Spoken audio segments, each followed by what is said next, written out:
Alright everybody, welcome back to the channel, and welcome back to yet another episode review video for last night's episode of The Walking Dead. This was the season premiere, Season 8, Episode 1, entitled Mercy. And my god, it was an episode and a half, I'll tell you what. I made some predictions on this episode back on Thursday. Alright, I did tell you guys a lot of things that I thought was going to happen. And actually, some of them did happen in this episode. One being them leading the Horde to the Sanctuary and them essentially taking up arms with Negan and, threatening them and stuff like that. Essentially everything that happened in the graphic novel, right, happened in this episode. So I'm glad to see they're getting it off to a very, very quick start, with getting into the storyline and explaining some things, and obviously there's other scenes in this episode as well with Old Man Rick, actually, with the whole time jump and stuff after the storyline. Of All Out War. So we do get to see, flash forwards and stuff of Rick with his cane and, his really short hair and, his beard looking really, really cool. We actually get to see, really cool things happening with characters, man. Like we have Carl, developing as well. Of course, that being the sneak peek of him sort of trying to get some gas for his car, and he ends up running into somebody else. That was obviously seen in a sneak peek. He felt threatened. He didn't know whether or not the guy was a savior or not. Rick actually ended up coming in, shooting above his head, like he pointed out, and, stuff like that. Protecting Carl, essentially, not knowing whether or not that guy was a savior or, kind of, you gotta be safe at this point, right? You truly do.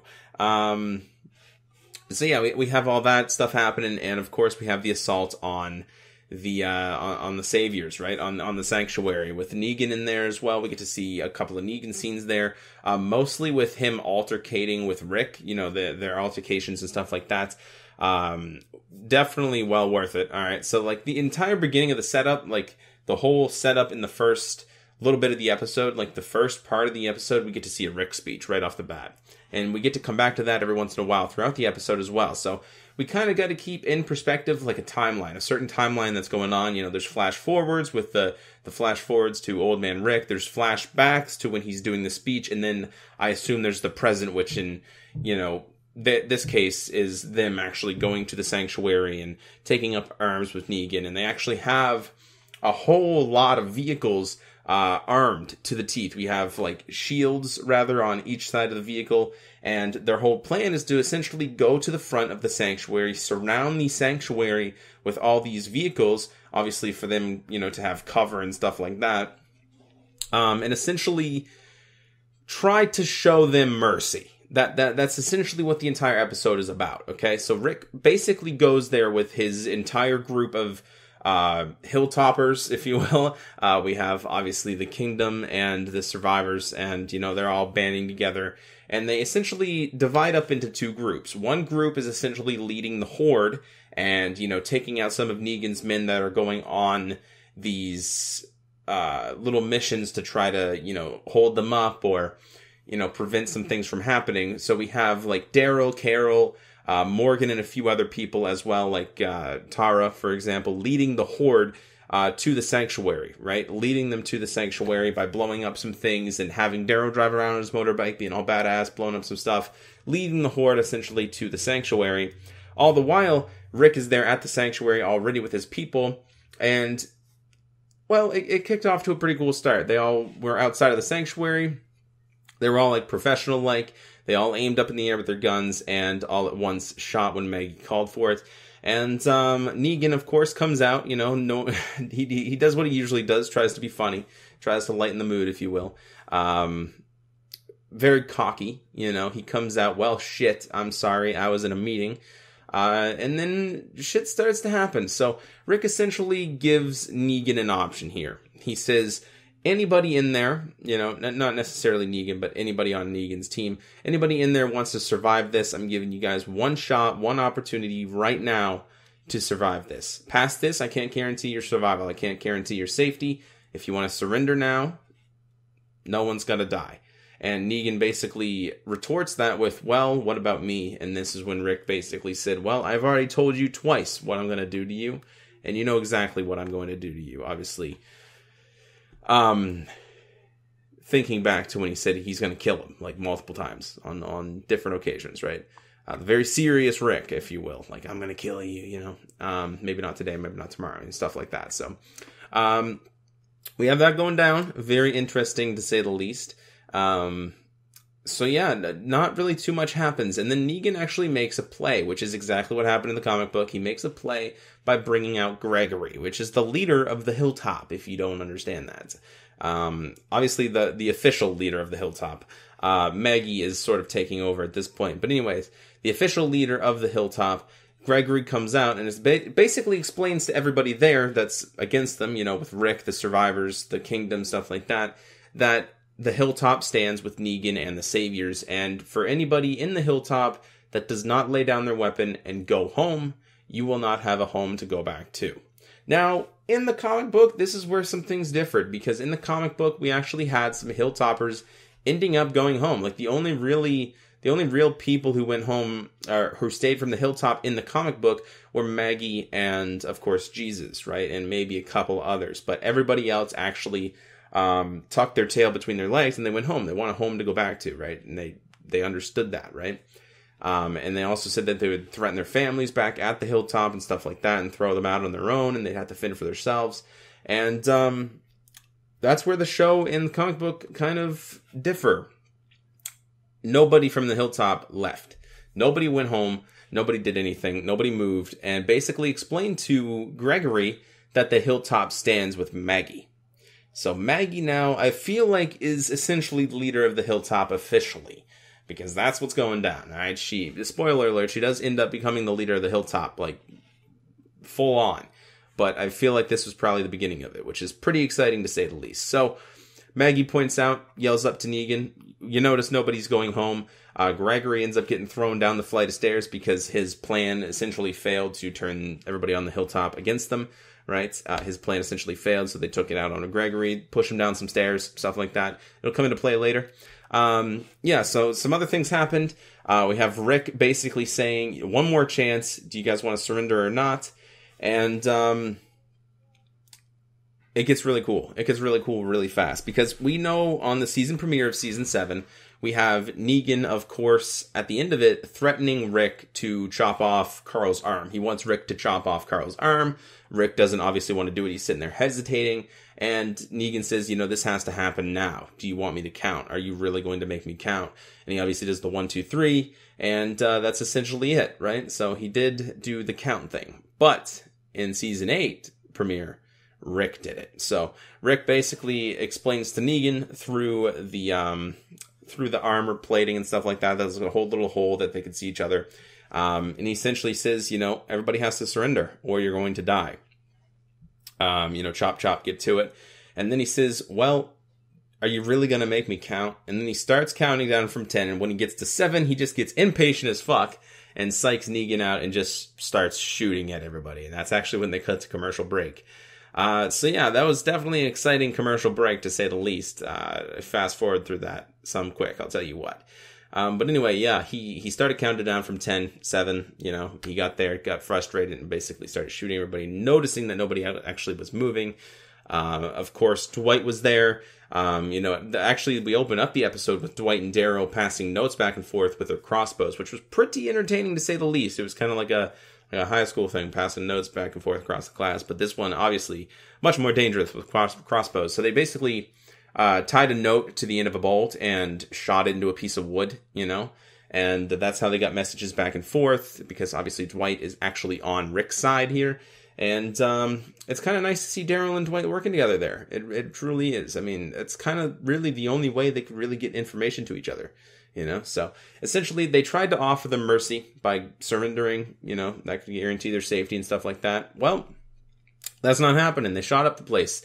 Every survivor in that place started shooting at the windows. Everything got destroyed. All right. Everything got destroyed. The entire sanctuary is not necessarily gone, you know, or destroyed, but all the windows are shot out. It just looks like a horrible mess, to essentially be honest with you. And the reason why they did that is not really because they wanted to kill everybody. It's because they wanted to make him look weak. They wanted to make Negan look weak. And Negan actually ended up getting pinned, you know, behind a dumpster at one point. Rick got really focused on trying to kill him.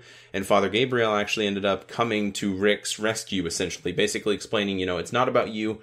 you don't have to get the satisfaction in killing Negan. This is a long-term plan. Let's execute this and let's do it, right? So essentially what their plan was to make him look weak. Rick took a photograph as well. A little nod to them taking photographs of everybody that Negan has done in with the Lucille baseball bat. And Negan is essentially pinned behind, rubble, a dumpster, I think it was at the time. And it made him obviously look pretty weak. So they're probably going to use that against him, if you will. And like I said, every window in that place was shot up. It was just very unsecure, if you will. And that's when the Horde got there. That's when the Horde of walkers got there. It was a very, very large Horde of walkers got there. And really cool to say the least. So everybody ended up getting out of there. Father Gabriel was about to get out of there when the Horde came in. And then he actually seen Gregory, which biggest facepalm moment of the episode, in my personal opinion. He seen Gregory basically struggling to get to his feet, after being pushed down the stairs and stuff like that, and noticed that he was most likely going to die. He was there alone, but Gregory decided to side with Negan and just be a coward all the way around. And he's a piece of shit. Let's just be honest. He's an absolute piece of shit. He is. He totally is.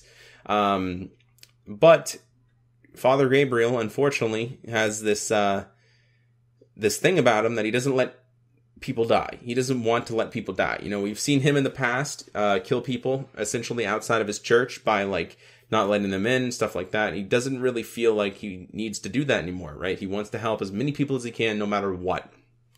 So he gets out of the car, unfortunately, takes about a few walkers, gets over to Gregory, basically explains to him that, we're going to get out of this. We just have to wait for our moment. And what does Gregory do? Gregory leaves him there. So he gets up as soon as he could and ran for the car that Father Gabriel got out of, and essentially drove away and left Gabriel there. So there you go. That's why I don't like Gregory. So have at it. Anyways, that happened. So now Father Gabriel stuck behind. We actually, I kind of predicted at this moment that this was probably when a particular scene was going to come about, and I was totally right. So obviously Negan was still there somewhere. We don't know where he was. He wasn't behind the dumpster anymore. He ended up, getting out of Dodge because the Horde of walkers came through, and Father Gabriel is essentially being chased and pinned down by Horde of walkers as well, and he ended up going into some sort of a trailer.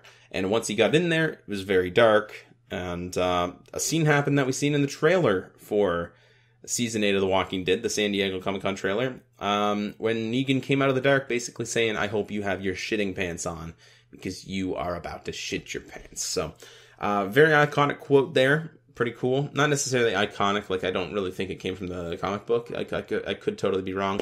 It might have come from the comic book, but I definitely didn't pay attention if it did. But nonetheless, very iconic quote to the TV show, because I think it's a very, very cool quote. He's not necessarily allowed to say, fuck all the time, right? So I hope we get to see that once in a while here in Season 8. We got to see that in Fear the Walking Dead Season 3. So hopefully they shot it somewhere in Season 8 here. I think that would be cool. Apparently they're supposed to have 2 per season or something. They're allowed 2 per season, which would be pretty cool to see, Negan or even Rick say it, for example. To let Negan say it would be a bit excessive, or excessive, rather. Sorry, my wording's all messed up. Anyway, yeah, so the episode went down, man. The episode went down. And like I said, I liked all the scenes, together with them obviously assaulting the sanctuary, Negan ending up in the same container with Father Gabriel, to say the least. That's going to be very exciting. We have Carol and Daryl, and everybody like that leading the Horde to the sanctuary initially, taking that on by themselves. And like I said, we had that scene with Daryl basically driving his motorcycle and essentially pulling out his revolver, a revolver that he got from a savior, and shooting up explosive barrels along the way, just so he could keep the attention of the Horde, directing that same way, right? Directing that same path. So he essentially was driving by on his motorcycle, just popping off shots. You know what I mean? It was really cool, really badass. Really loved that sequence. And, like I said, I thought it was a very solid episode all the way around. Very, very good season premiere. It's the very start of, All Out War, and, I can't wait. I can't wait for the next episode. And it looks like we do have a title for the next episode already, which is Season 8, Episode 2, entitled The Damned. So that's going to be pretty exciting, to say the least. And I cannot wait. Another scene here with... right, I forgot to mention the the flash forwards with Old Man Rick and stuff like that, he was there with Michonne. He obviously has a cane, very, very short hair, big beard, really cool looking, in my personal opinion. Maybe he needs to dye it, you know, that could probably look a little bit better on him than just the gray hair. I know he's supposed to give the illusion that he's very old and stuff like that, but I think it would look cooler if he actually ended up dyeing it, because he's not really that old, in all honesty. In the comic book, I believe at the time, right now, I think he's like 38, so he didn't even hit 40 yet. Obviously, Andrew Lincoln is, I believe, above the age of 40. I know for sure he's above the age of 40, but I'm not sure, you know, how much above the age of 40. He doesn't look that old. Yeah, he's 44. Andrew Lincoln's actually 44, so he could definitely pull off like a 38-year-old or whatever, but I know that they're trying to give the illusion that he's super old, when only it was probably a time jump of about 2 years, and we can also see that it was also about 2 years when we see Judith in the flash forward, which we do. We see Judith. We see her walking around talking like a little girl, you know, basically the age she is now, but essentially 2 years later, which kind of leads us to believe that it's probably going to be a 2 to 2.5 year time jump, which is pretty exciting to say the least. We see Judith, like I said, finally getting up and starting to walk around.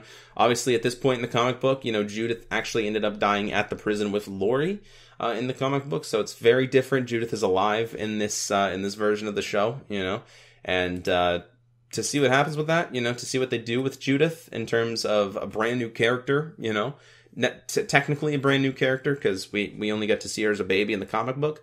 It's going to be interesting, to say the least. I truly think it is going to be interesting. So anyway, guys, thank you all so much for watching. This was Season 8, Episode 1, entitled Mercy. If I missed anything, I apologize. But like I said, there's speeches, and oh man, Rick is amazing at speeches. He truly is. Like the entire beginning sequence, and then like I said, it kept coming back to it, basically saying, you know, if we can hold on to that, you know, with all that we have. Maggie was actually speaking, as well as Ezekiel, basically saying the world is ours, and you know, we've already won, of course. We've seen that in the San Diego Comic-Con trailer. Very, very epic, if you will. And I can't wait, man. I can't wait. So Mercy, also probably known as All Out War Part 1. And All Out War Part 2 is probably not going to be Episode 2, because Episode 2 will probably end up being on the Saviors, I'm thinking. The synopsis is: the plan involving Alexandrians, Kingdomers, and Hilltoppers unfolds. As Rick continues to fight, he encounters a familiar face. Okay, well that's kind of weird. As Rick continues to fight, he encounters a familiar face. Alright, well, we're going to have to see about that. I believe in the comic book, there was actually another part where he ended up seeing, or maybe not seeing Lori again, but he was talking to Lori on the phone again. But obviously that was, you know, done and over with in Season 3. But that could come back. That definitely could come back. And I think that would be cool. You know, in the TV show, he did talk to her on the phone, but he actually did end up seeing her in a few aspects as well. So that could be cool, you know, to see him kind of seeing her again. He's not really in a place of loss right now, though, so I don't really see that happening. But other than that, a familiar face, I'm not sure what that could mean, in all honesty, because I'm pretty sure everybody, I don't know what he means. I don't know what it means by familiar face. That intrigues me, though. Well, maybe we'll do some predictions on that. Obviously, we will this Thursday. So my predictions Thursday, review on Monday. So anyway, yeah, guys, thank you all so much for watching. I do have to go do some things, so I do apologize. I have to cut this short, although it's probably not too short. Yeah, it's 19 minutes. So I'm going to cut this now before it breaks 20 and I stutter some more. It would be very embarrassing. So I'll see you guys on the next video. And until then, take care, everybody. It's been Frost. Bye.